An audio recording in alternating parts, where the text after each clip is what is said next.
오늘 우리에게 주신 하나님 말씀 마태복음 13장 1절에서 9절, 18절에서 23절입니다.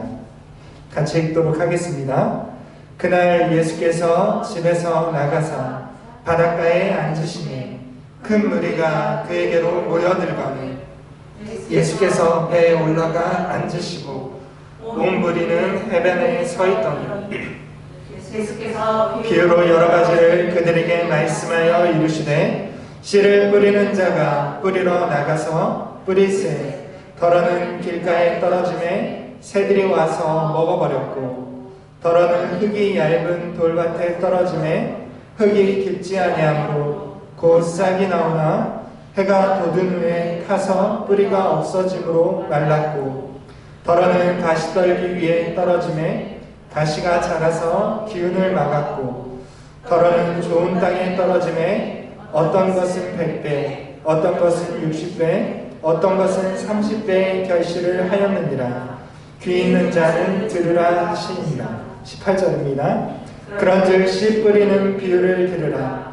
아무나 천국 말씀을 듣고 깨닫지 못할 때는 악한 자가 와서 그 마음에 뿌려진 것을 빼앗나니 이는 곧 길가에 뿌려진 자요 돌밭에 뿌려졌다는 것은 말씀을 듣고 즉시 기쁨으로 받되 그 속에 뿌리가 없어 잠시 견디다가 말씀으로 말미암아 환난이나 박해가 일어날 때에는 곧 넘어지는 자요 가시떨기에 뿌려졌다는 것은 말씀을 들으나 세상의 염려와 재물의 유혹에 말씀이 막혀 결실하지 못하는 자요 좋은 땅에 뿌려졌다는 것은 말씀을 듣고 깨닫는 자니 결실하여 어떤 것은 100배 어떤 것은 60배 어떤 것은 30배가 되느니라 하시더라.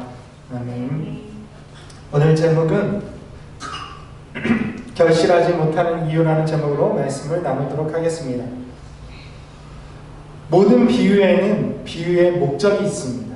우리가 비유의 목적을 생각하지 않고 비유만을 따로 떼어서 보면 우리가 비유를 정확하게 해석하기가 어렵습니다. 오늘 이 말씀이 그렇습니다. 사실 성경에서 믿는 성도들이 많이 좋아하는 말씀 중에 하나입니다.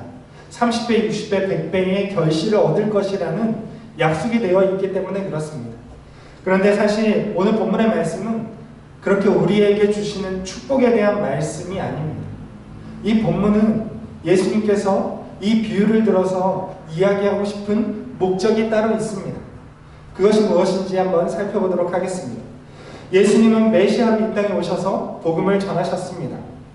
그런데 여러분, 예수님의 복음 사역은 드라마틱하게 전개되지 않았습니다. 그 말은 무슨 뜻이냐면 예수님께서 메시아로서 이 땅에 오셔서 복음을 전하시고 많은 기적을 베푸셨을 때 사람들이 다 예수님께로 돌아와서 예수님을 믿고 하나님의 백성이 되지 않았다는 것입니다. 사실 우리가 생각할 때 예수님은 하나님의 아들이십니다. 그리스도요 메시아입니다.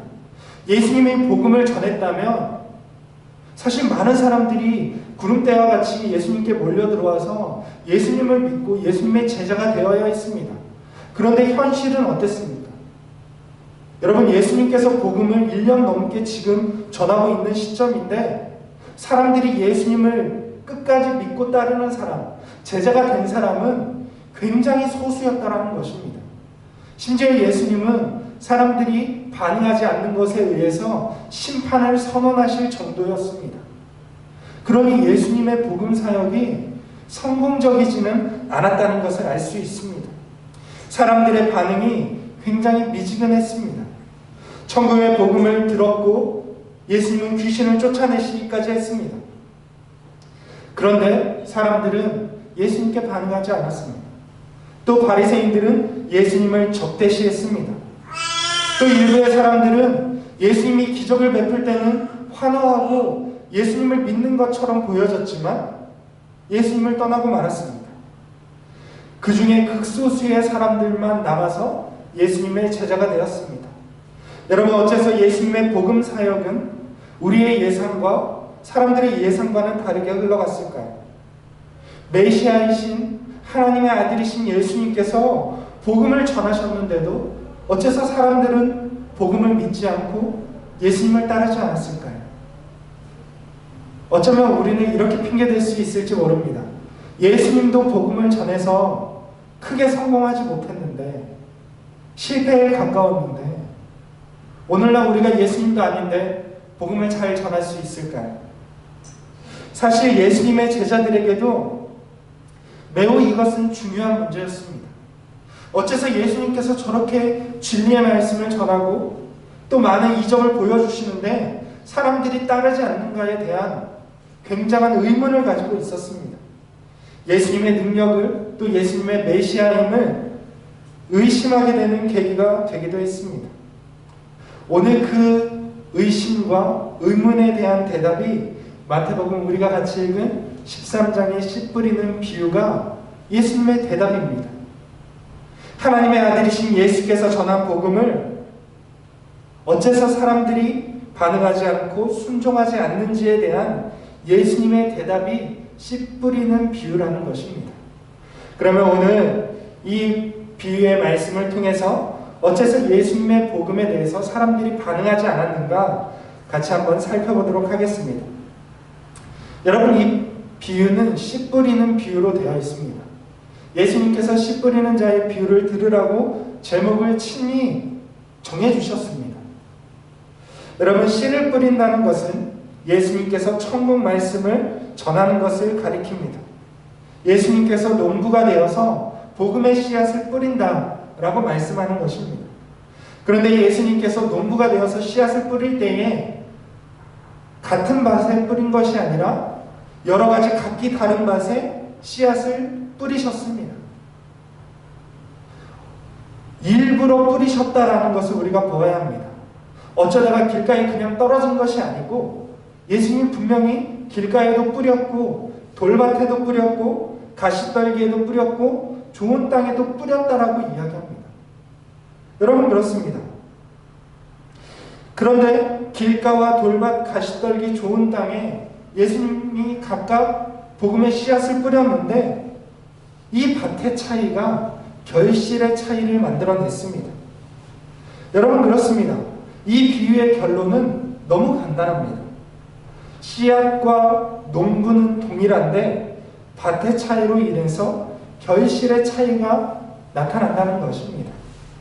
여러분, 예수님이 복음을 전하셨음에도 불구하고 당시 사람들이 예수님의 복음을 믿지 않고 따르지 않고 순종하지 않았던 이유는 예수님께 문제가 있는 것도 아니고 복음에 문제가 있는 것도 아니라 사람들의 마음밭에 문제가 있기 때문에 사람들이 복음에 반응하지 않는다는 것을 예수님이 말하고 있는 것입니다. 여러분, 그렇습니다. 복음에는 문제가 없습니다. 예수님의 메시아 되심에도 문제가 없습니다. 그런데 사람들의 마음밭에 문제가 있습니다. 예수님은 사람들의 마음밭을 구별하지 않고 복음을 뿌리는 농부입니다. 예수님은 사람의 마음밭을 구별할 수 있습니다. 어떤 사람의 마음밭이 돌밭인지 길가인지 가시떨기인지 좋은 땅인지 예수님은 구분할 수 있습니다. 그럼에도 불구하고 예수님은 그 모든 밭에 공평하게 씨앗을 뿌리고 있습니다. 예수님은 열매 맺지 못할 것을 알면서도 사람들에게 씨앗을 뿌리는 농부라는 사실입니다.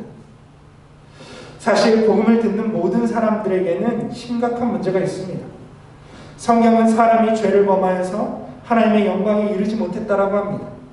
그러니 사실 사람들의 마음밭은 기본적으로 하나님의 말씀을 깨달을 수 없는 돌밭이요, 길가요, 가시떨기와 같은 것이 사람의 마음이라는 것입니다.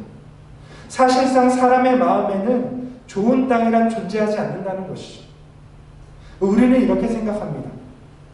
언젠가 좋은 땅을 만나서 그 사람에게 씨앗을 뿌리면 되겠지.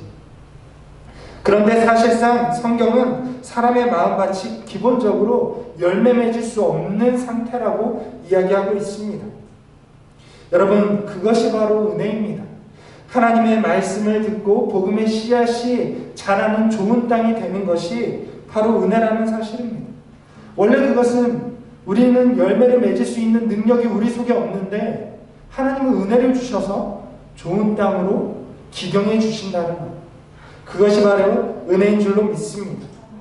그렇기 때문에 오늘 예수님이 전한 복음을 듣고 소수의 사람들만 제자가 되어서 예수님을 따른 것은 당연한 결과입니다. 여러분, 생각보다 복음을 믿고 따르고 제자가 되는 일은 굉장히 희귀하고 드문 일입니다. 그 은혜를 받았다는 것이 우리에게 너무나도 감사한 일이 아닐 수 없는 것입니다.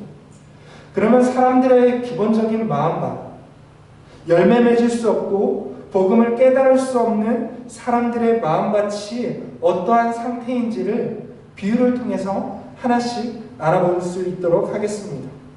오늘 말씀에 예수님은 사람의 마음같이 네 가지라고 표현하고 있습니다. 그리고 이 네 가지를 구분하는 것은 하나님의 말씀을 깨닫는 정도에 있습니다. 하나님의 말씀을 깨닫는다면 하나님의 말씀을 이해하는 것은 좋은 땅입니다. 그런데 하나님의 말씀을 이해하지 못하고 깨닫지 못하는 것은 열매 맺지 못하는 나쁜 땅이 되는 것입니다. 첫째로는 길가마치입니다. 복음을 듣고 깨닫지 못하는 사람들을 뜻합니다. 여러분, 복음을 듣고 깨닫지 못하면, 하나님의 말씀을 듣고 이해하지 못하면 결코 말씀이 열매를 맺을 수가 없습니다. 예수님이 이렇게 말씀합니다. 길가에 떨어진 씨앗을 새가 와서 쪼아 먹듯이 복음은 깨닫지 못하면 빼앗기고 만다라고 이야기합니다. 여러분, 그렇습니다. 복음은 즉시로 깨닫지 못하면 즉시로 빼앗기게 되어 있습니다. 그 말이 무슨 뜻이냐면, 복음을 우리가 10년 전에 들었다가 10년 뒤에 그때 그 말씀이 깨달아져서 열매를 맺을 수 없다라는 것입니다. 예수님이 이렇게 말씀하셨습니다. 복음을 듣는 즉시로 그 순간에 깨달아지지 않으면 나중에 다시 그것이 이해되고 깨달아질 수 없다라는 것입니다. 제가 사역을 10년 넘게 하면서 복음을 많이 전했지만 이것은 정말 진리라고 생각합니다. 나중에 아차하고 깨닫는 경우를 저는 본 적이 없습니다. 말씀은 듣는 즉시로 깨닫거나 혹은 깨닫지 못하거나 둘 중에 하나입니다. 여러분, 복음을 듣고 이해하지 못하면 어떠한 반응도 나타날 수 없습니다.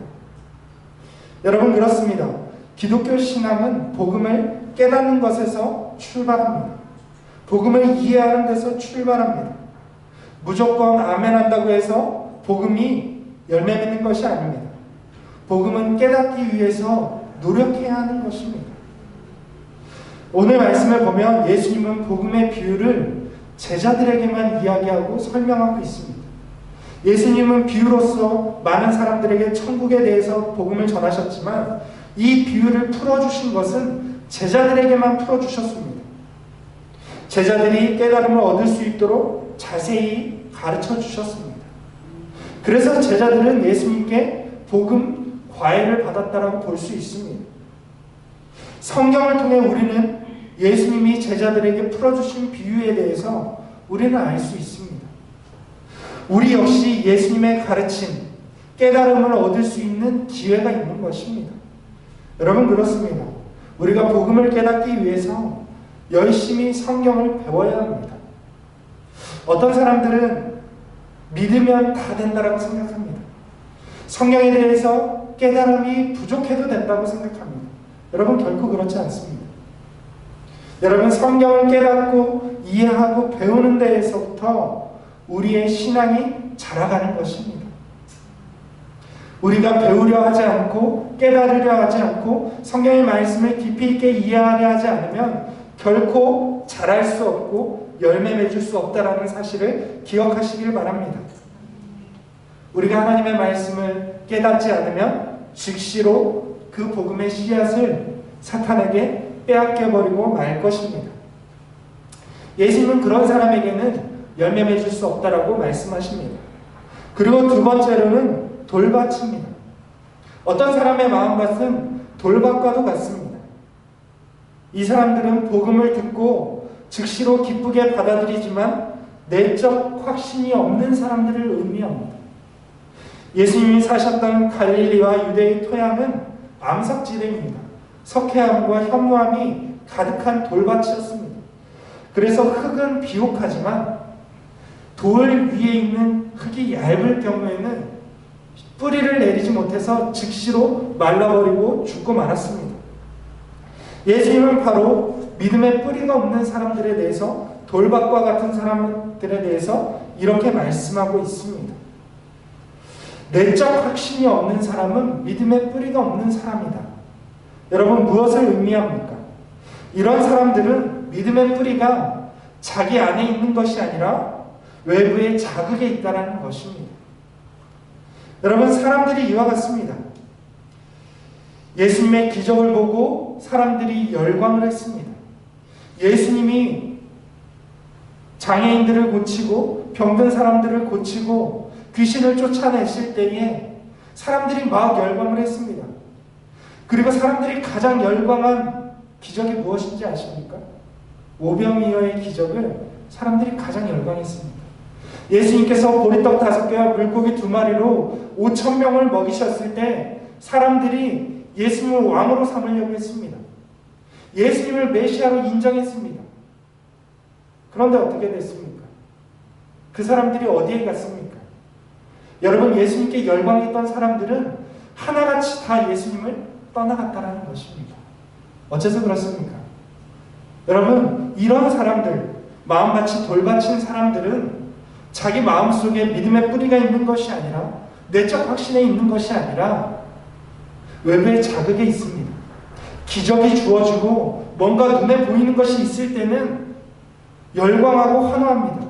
그런데 눈에 보이는 것이 사라지고 예수님의 기적이 없어지고 예수님으로부터 멀어지게 됐을 때 그들에게는 믿음이 남아있지 않게 된다는 것입니다. 여러분, 많은 사람들이 복음을 들을 때에 기쁘게 듣습니다. 그러나 복음 때문에 손해보는 것을 싫어합니다. 복음 때문에 환난과 박해를 당하는 것을 싫어한다는 것입니다. 예수님은 이런 사람들을 뜻합니다. 순간적으로 복음에 열광한 사람들은 그러한 기쁨이 주어질 때는 예수님을 믿는 것처럼 보이지만 복음 때문에 어려움이 닥치고 환난이 닥치고 박해가 올 때에 믿음을 버리게 된다는 것입니다. 여러분, 예수님은 제자들에게 분명히 약속하셨습니다. 내 이름을 위하여서 집이나 형제나 자매나 부모나 자식이나 정토를 벌인 자마다 이 생에서 여러 배를 받고 영생을 또한 상속하리라고 예수님 약속해 주셨습니다. 여러분, 그렇습니다. 믿음이라는 것은 끝까지 견디는 것입니다. 우리의 마음속에 믿음의 뿌리가 내려진다는 것은 환난과 박해를 끝까지 견디는 것을 의미합니다. 그런 사람이야말로 열매를 맺을 자격이 있는 것입니다. 여러분, 그렇습니다. 열매는 박해와 또 환난을 통해서 열매를 맺을 수 있는 뿌리가 자라게 되는 줄로 믿으시기를 바랍니다. 그리고 세 번째로는 가시떨기밭이 있습니다. 이 가시밭은 두 마음을 품고 있는 사람을 뜻합니다. 이 가시밭은 분명히 무언가 자랄 수 있는 밭입니다. 영양이 있습니다. 영양이 토양에 충분합니다. 그래서 가시가 자라난 것입니다. 그런데 이미 이 밭에 복음을 뿌리기에 앞서 세상의 염려와 재물의 씨앗이 자라나고 말았습니다. 이 밭은 분명히 복음이 자랄 만한 충분한 밭인데 그 밭에 이미 재물과 염려의 씨앗이 자라났다는 것이죠. 그래서 복음이 자랄 수 없도록 막는다는 것입니다. 여러분, 그렇습니다.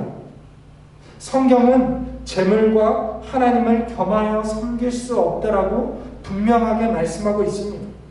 재물이 자라난 밭에는 복음이 자랄 수가 없습니다. 세상에 염려가 자라난 밭에는 복음이 자랄 수가 없는 것입니다. 여러분, 재물을 의지하려는 마음을 뿌리 뽑지 않으면 결코 열매를 맺을 수가 없는 것입니다. 세상의 염려가 우선이 되면 복음의 열매는 맺을 수가 없다는 사실입니다. 여러분, 우리는 어떻습니까? 많은 사람들이 이 내적인 문제로 많은 갈등을 합니다. 내 안에서 복음이냐 아니면 재물이냐를 선택할 때에 많은 사람들이 재물을 선택한다는 것입니다. 복음을 선택해야 하는 줄 알면서도 재물을 선택한다는 것입니다. 그런 사람들은 열매를 맺을 수 없다는 것입니다. 마지막으로는 예수님이 좋은 땅에 대해서 말씀하셨습니다. 좋은 땅에 떨어져서 많은 열매를 맺는 사람은 복음을 깨닫고 이해하는 사람들을 뜻합니다. 여러분, 이해한다라는 말은 무엇입니까? 여러분, 이해한다라는 것은 이해하지 못한다는 말의 반대말입니다. 여러분, 둘 중에 하나입니다. 복음을 이해하거나 이해하지 못하거나. 여러분, 우리가 복음을 깨닫거나 복음을 깨닫지 못하거나 둘 중 하나입니다. 그 말은 우리가 열매를 맺거나 혹은 열매를 아예 맺지 못하거나 둘 중 하나라는 것입니다. 중간은 없다라는 것입니다.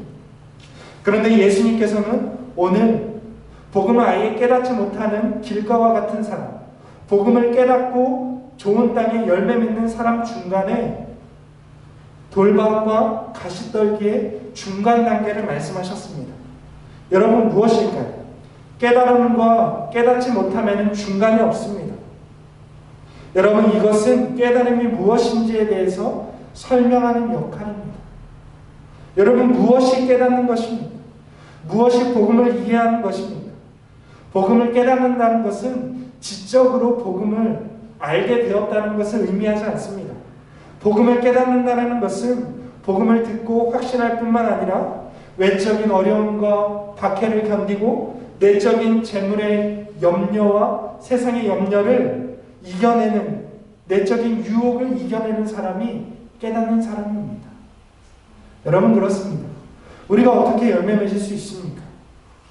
우리가 믿음의 확신을 가지고 또 외부에서 오는 환난과 박해를 견디고 내적인 유혹을 이겨낼 때에 비로소 우리가 열매 맺을 수 있는 것입니다. 예수님의 제자들이 그랬습니다. 여러분, 예수님의 제자들이 예수님의 복음을 듣고 확신을 가지고 예수님을 따랐습니다. 외부적으로 환난과 박해가 찾아왔습니다. 바리새인들이 예수님을 죽이고 또 사람들의, 제자들의 명예를 실추시켰습니다. 깎아내렸습니다. 그럼에도 불구하고 그들이 예수님을 따랐습니다. 내적인 불안과 유혹도 있었습니다. 그 모든 것을 이기고 났을 때에 그들이 비로소 열매 맺을 수 있었다라는 것입니다. 그리고 그 열매는 세계를 다스리고 지배하고 있었던 로마 제국의 복음화로 나타날 수 있었습니다. 여러분, 그렇습니다. 한 사람이 이렇게 열매 맺게 될 때에 30배, 60배, 100배의 하나님 나라의 결실을 맺게 되는 것입니다. 이것은 개인적인 축복이 아닙니다. 제가 앞서 처음 말씀드렸던 것처럼 30배, 60배, 100배는 우리의 개인적인 축복을 받을 것이라는 말씀이 아니라 하나님 나라의 열매, 그 열매는 바로 사람들입니다. 복음의 열매가 맺혀지게 될 것이다. 사람들이 너를 통하여서 하나님의 구원을 맛보게 될 것이다라는 것입니다. 여러분, 우리가 그런 사람들이 될 수 있게 원합니다. 우리를 통하여서 하나님 나라의 복음이 30배, 60배, 100배로 결실 맺게 될 수 있기를 주님의 이름으로 축원을 드립니다.